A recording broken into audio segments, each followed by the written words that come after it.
영조영간 어느 겨울 관동으로 넘어가는 산줄기 아래 작은 마을에 나무꾼 하나가 살고 있었다. 성은 박씨여 이름은 전해지지 않으나 마을 사람들은 그를 그저 돌쇠라 불렀다. 부모 일찍 여의고 홀몸으로 산에 올라 나무를 해다 팔며 연명하던 사내였다. 그의 겨울은 유난히 눈이 깊었다. 사흘 밤낮으로 눈이 퍼부은 뒤 돌쇠는 더 늦기 전에 땔감을 구해야 한다는 생각으로 산에 올랐다. 허리까지 빠지는 눈을 헤치며 한참을 오르던 중 바람소리와는 다른 가느다란 숨소리가 들려왔다. 눈더미 아래 누군가 쓰러져 있었다. 눈은 생각보다 깊었다. 발을 디딜 때마다 소리가 죽어 들어갔고 나무와 바위의 경계마저 흐려져 있었다. 돌쇠는 처음엔 짐승이 쓰러진 줄 알았다. 그러나 가까이 다가가자 눈 위에 남은 것은 발자국이 아니라 끌린 자국이었다. 누군가 한동안 걷다가 더는 발을 떼지 못하고 무너진 흔적 같았다. 그는 도끼를 내려놓고 눈을 파헤쳤다. 손끝에 닿은 것은 짐승의 털이 아니라 젖은 비단이었다. 그제야 그는 숨을 삼켰다. 여인의 얼굴은 눈에 반쯤 묻혀 있었고 입술은 이미 푸른 기운이 돌고 있었다. 돌쇠는 순간 발걸음을 물렸다. 산에서는 모르는 사람을 건져오지 말라는 말이 있었기 때문이다. 하필이면 이런 날에 애군이 붙을 수도 있고 뒤탈이 날 수도 있었다. 그는 여인의 얼굴을 다시 보았다. 눈썹 사이에 깊게 잡힌 주름이 마치 끝까지 버티다 쓰러진 사람처럼 보였다. 산이 데려왔으면 산에서 돌려보내면 안 되겠지? 돌쇠는 잠시 하늘을 올려다보았다. 눈은 여전히 내리고 있었고 바람은 점점 거세졌다. 그는 그때 깨달았다. 이 여인을 두고 내려가면 자신은 앞으로 이 산을 다시 오르지 못할 것이라는 걸. 고운 저고리는 찢기고 치마자락은 얼어붙어 있었으며 머리는 단정히 따았으되 장식이라곤 소박한 은빛 댕기 하나뿐이었다. 얼굴은 창백했으나 아직 숨은 붙어 있었다. 양반과 아씨임은 분명해 보였다. 여인의 손은 얼음처럼 차가웠으나 거칠지 않았다. 돌쇠는 무의식 중에 그 손을 붙잡았다가 멈칫했다. 손바닥 한가운데 붓을 오래 쥔 사람에게서만 생기는 옅은 굳은 살이 느껴졌기 때문이다. 장에 드나드는 선비들의 손에서도 보지 못한 자리였다. 돌쇠는 한참을 망설이다가 결국 여인을 업었다. 눈은 다시 굵어지고 있었고 그대로 두면 목숨을 잃을 것이 뻔했기 때문이다. 눈길은 내려올 때 더 험했다. 몇 번이나 미끄러졌고 한 번은 무릎을 세게 부딪혔다. 그때마다 그는 여인의 숨결이 아직 붙어 있는지 확인했다. 숨만 붙어 있으면 된다. 다른 건 몰라도 된다. 숨은 아주 약했으나 끊어지지는 않았다. 그 숨 하나가 그를 끝까지 내려오게 했다. 그렇게 여인은 돌쇠의 초가로 옮겨졌다. 사흘을 앓은 끝에 여인은 눈을 떴다. 여긴 어디인가요? 돌쇠가 더듬더듬 사정을 말해주자 여인은 한참을 침묵하다가 고개를 저었다. 아무것도 기억이 나지 않습니다. 제 이름도 집도요. 돌쇠가 약그릇을 내밀며 말했다. 이것부터 좀 드세요. 아씨는 약그릇을 받으며 자연스레 두 손으로 공손히 들어 올렸다. 손끝은 떨렸으나 동작에는 망설임이 없었다. 돌쇠는 그 모습을 보고 잠시 말을 잊었다. 그것은 이 마을에서 본 적 없는 예법이었다. 누구에게 배운 것도 아닌 듯 몸에 밴 움직임이었다. 그날부터 여인은 돌쇠의 집에 머물렀다. 돌쇠는 감히 이름을 묻지 못해 그저 아씨라 불렀고 여인은 그를 돌쇠님이라 불렀다. 봄이 오고 눈이 녹자 아씨는 단순히 보호받는 신세로만 머물지 않았다. 그녀는 돌쇠가 해오는 나무를 보고 말했다. 이 나무는 마을에 팔지 말고 고을장에 내다 파세요. 지금은 땔감보다 집 짓는 목재가 더 값이 나갈 때입니다. 돌쇠는 처음엔 반신반의했으나 아씨의 말대로 하자 값이 2배로 뛰었다. 그 뒤로도 아씨는 장날과 물가를 살피고 어느 고을에 무엇이 모자라는지 조용히 알려주었다. 그를 아는 덕에 장부도 정리해주니 돌쇠의 살림은 눈에 띄게 나아졌다. 그러자 아씨의 손길은 차츰 집 밖으로도 뻗어나갔다. 아씨는 말이 없을 때가 더 많았다.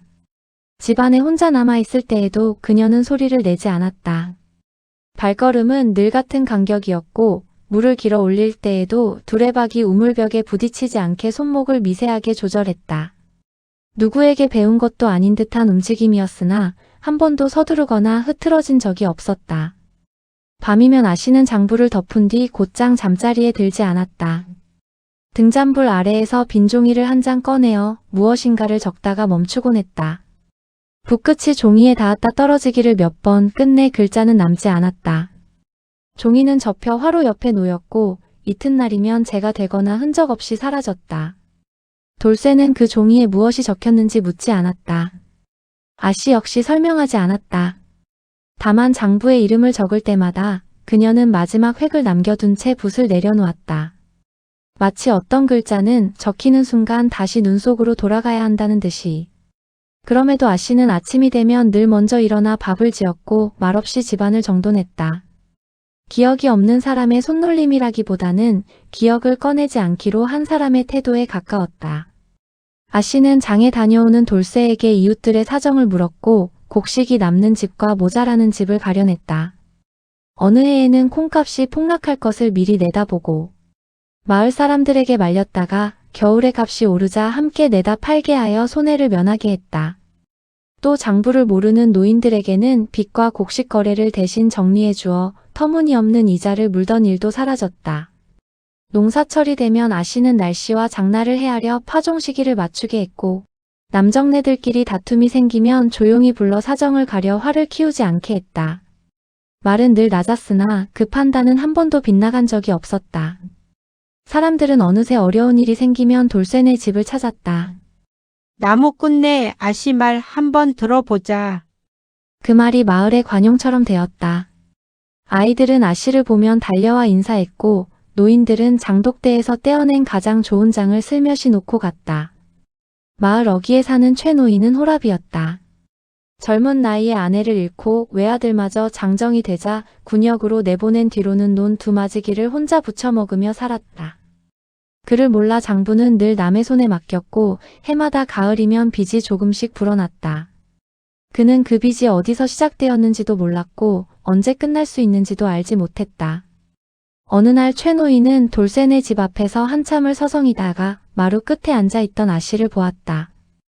아씨는 그를 방으로 들이지도 나무꾼을 부르지도 않고 그저 장부를 내밀어 보게 했다. 노인은 숫자를 읽지 못했으나 아씨는 한 줄씩 짚어가며 설명했다. 곡식이 아닌 이자부터 줄여야 한다는 것, 이미 갚은 몫이 다시 적힌 곳이 있다는 것, 그가 모르는 사이에 이름만으로 늘어난 빚이 있었다는 것. 그날 이후 최노인의 빚은 장부에서 사라졌다. 노는 남았고 겨울에는 처음으로 장작을 아껴 쓸 필요가 없었다. 그는 그 일을 마을 사람들에게 떠벌리지 않았다. 다만 장날마다 가장 먼저 돌쇠네 집에 들러 고개를 숙였고 봄이면 논둑에 가장 좋은 자리를 떼어 밥 한 그릇을 올려두었다. 누구에게 감사하는지는 말하지 않았으나 마을 사람들은 모두 알고 있었다. 그러던 중 그 일이 있은 것은 가을이 막 깊어갈 무렵이었다. 인근 고을에 흉흉한 소문이 돌기 시작했다. 관에서 새로 세곡을 거두는데 기준을 헐겁게 잡아 실제보다 적게 신고한 마을들을 본보기로 다스린다는 말이었다. 어느 고을에서는 곡식을 숨겼다는 이유로 창고를 뒤엎고 장정 며칠 곤장으로 다스렸다고 했다.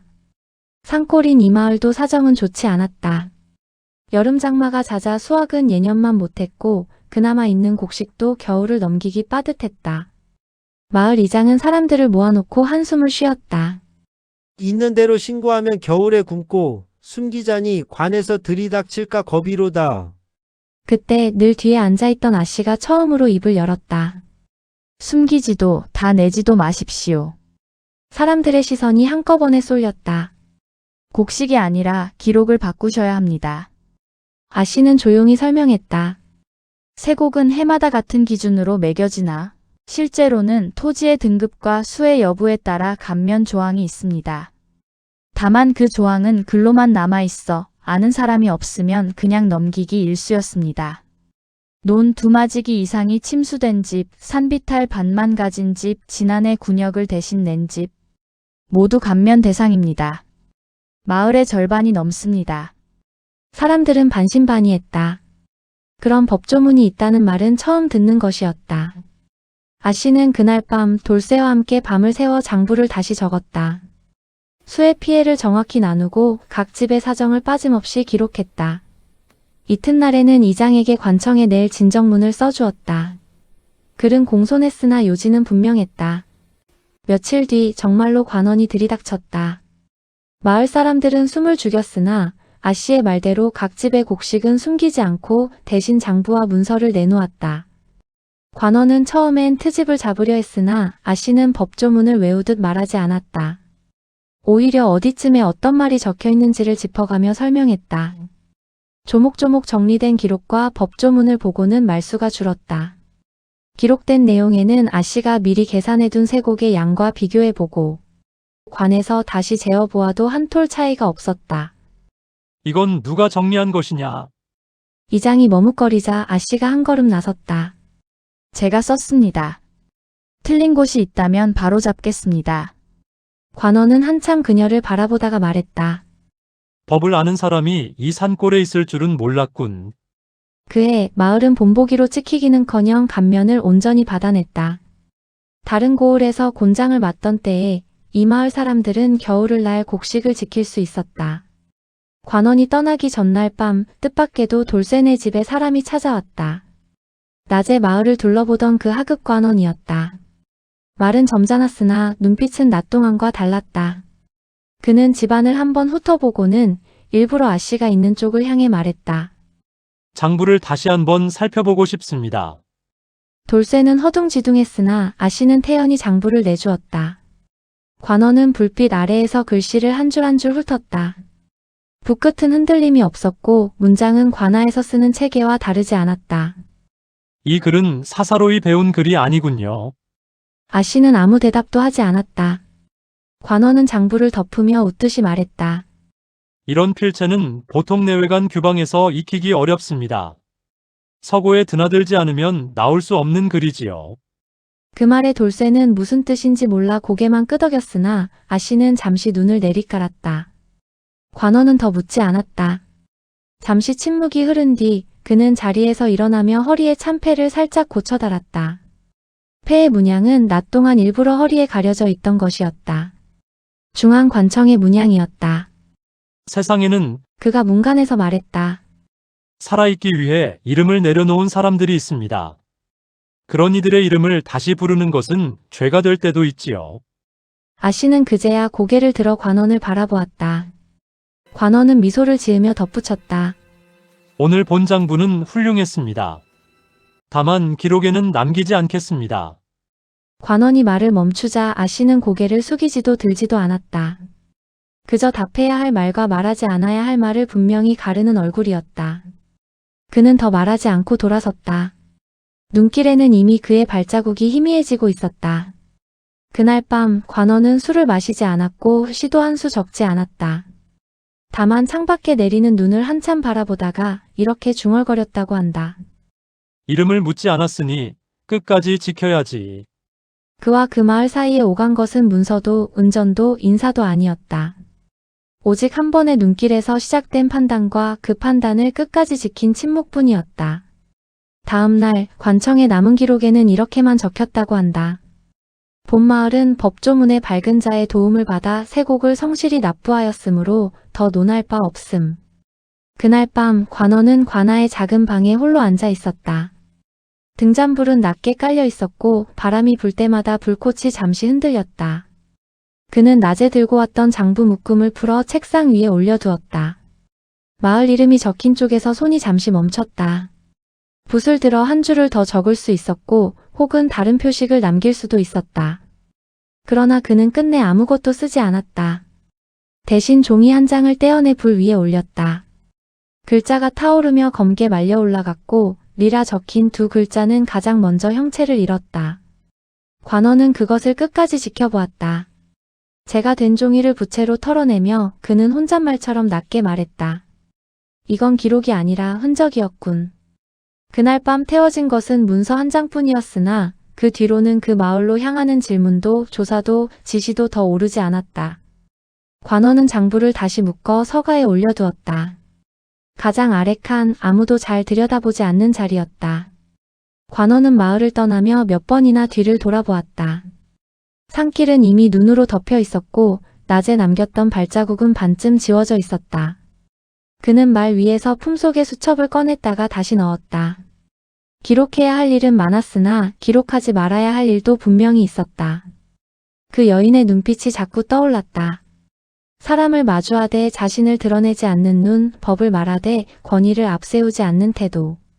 관청에서 수십 년 문서를 넘겨본 그에게도 익숙한 것이었으나 동시에 너무 익숙해서 오히려 이질적인 것이었다. 그는 문득 예전에 본 기록 하나를 떠올렸다. 이름이 적히다 만체 봉해졌던 문서였다. 그 뒤에 행방은 없었고 그 문서를 들여다본 사람들 또한 오래 살아남지 못했다. 관원은 그 기억을 더듬다 말고 고개를 저었다. 지금 자신이 해야 할 일은 떠올리는 것이 아니라 지우는 것임을 알았기 때문이다. 그는 고삐를 잡아당기며 혼잣말처럼 중얼거렸다. 눈이 덮이면 길은 사라지지만 사람은 남는다. 그리고는 다시는 뒤돌아보지 않았다. 그 뒤로 그 관원은 다시 이 고을에 오지 않았다. 그리고 몇 해 동안 이 마을에는 이유 없이 세금이 가볍게 매겨졌고 불필요한 조사도 들지 않았다. 사람들은 그것을 아씨의 덕이라 불렀고 아씨는 그 말에 아무 대답도 하지 않았다. 다만 그날 이후 그녀는 글을 쓸 때면 늘 붓을 잠시 멈추고 창밖을 바라보았다고 한다. 마치 불리지 않은 이름 하나가 아직 눈 속 어딘가에 남아있는 것처럼. 그로부터 다시 많은 해가 흘렀다. 산은 여전히 그 자리에 있었으나 나무꾼 돌쇠는 더 이상 산에 오르지 않았다. 허리는 굽었고 손은 옛날처럼 힘주어 도끼를 쥘 수 없게 되었다. 대신 그는 햇볕 잘 드는 마루에 앉아 손주를 무릎에 앉히고 이야기를 들려주는 노인이 되었다. 할아버지 진짜로 눈길에서 사람을 주었어.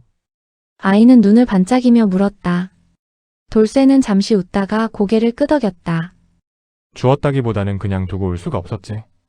아이의 발밑에서는 장작불이 타닥거렸고 바람이 불 때마다 눈발이 처마 끝에 부딪혔다. 오래전 그날과 다르지 않은 소리였다. 그 아씨는요? 진짜 아무것도 기억 안 났어요. 그래. 이름도 집도 몰랐지. 돌쇠는 잠시 말을 멈췄다가 덧붙였다. 그런데 말이다. 기억보다 먼저 남아있는 게 있더라? 뭔데요? 사람 살리는 법? 돌쇠는 손주가 이해하지 못할 걸 알면서도 천천히 말을 이었다. 어떻게 글 아는 사람이 마을을 살렸는지, 어떻게 이름을 밝히지 않은 관원이 마을을 비켜가게 했는지, 그리고 그 덕에 사람들이 함께 굶지 않고 겨울을 넘겼는지를. 아이는 고개를 끄덕이다가 다시 물었다. 그래서 할머니는 산에서 내려온 사람이에요. 그 말에 방 안에서 바느질을 하던 노파가 픽 웃음을 터뜨렸다. 머리는 휘어졌지만 눈매만은 여전히 또렷했다. 이 녀석이? 돌쇠는 노파를 한번 바라보았다. 그녀의 머리에는 오래전에 그가 깎아주었던 나무 비녀가 꽂혀 있었다. 많이 닳아 윤기는 없었으나 여전히 단단해 보였다. 눈길에서 만난 건 맞지. 돌쇠가 말했다. 하지만 내려온 건 산이 아니라 세상이었어. 아이는 그 말뜻을 알지 못한 채 웃었고 노파는 아무 말 없이 차를 올렸다. 김이 오르는 찻잔 사이로 겨울 햇살이 천천히 스며들었다. 아이는 마지막으로 물었다. 할아버지, 그럼 이 이야기는 진짜예요. 돌쇠는 잠시 생각하다가 대답했다. 진짜일 수도 있고 아닐 수도 있지. 그리고는 손주의 머리를 쓰다듬으며 이렇게 덧붙였다. 다만 한 가지는 분명하다. 눈길에서 사람 하나 살리면 그 사람 인생만 바뀌는 게 아니라는 거다. 그날 밤 아이가 잠든 뒤였다. 노파는 바느질을 마치고 작은 종이 한 장을 꺼냈다. 해마다 겨울이 오면 꺼내보는 종이였다. 그녀는 잠시 망설이다가 붓을 들었다. 종이 위에 단정히 한 글자를 적었다가 이내 붓끝을 멈추었다. 먹이 더 번지기 전에 그녀는 그 글자 위에 아무것도 덧대지 않았다. 지우지도 고치지도 않았다. 그저 종이를 반듯하게 접어 서랍 가장 안쪽에 넣었다. 돌쇠는 그 모습을 말없이 보았다. 그 종이에 무엇이 적혔는지 묻지 않았고 왜 끝까지 쓰지 않았는지도 묻지 않았다. 그들은 오래전에 이미 묻지 않기로 한 것들이 있었다. 밖에서는 눈이 조용히 내리고 있었다. 마을 사람들이 함께 눈을 치우고 있었다. 누군가 미끄러질까 보면 손을 잡아주고 장작이 모자란 집에는 말없이 나무를 내려놓았다. 오래전부터 이어져 온 풍경이었다. 다음 날 아침 노파는 아무 일도 없었다는 듯 다시 장부를 정리했다. 붓은 늘 그렇듯 종이의 왼쪽에 가지런히 놓였다. 마치 다음 사람이 올 것을 아직도 염두에 두고 있는 것처럼. 그래서 이 이야기는 야사로 남았고 이름 없는 사람들의 이야기로 전해졌다고 한다.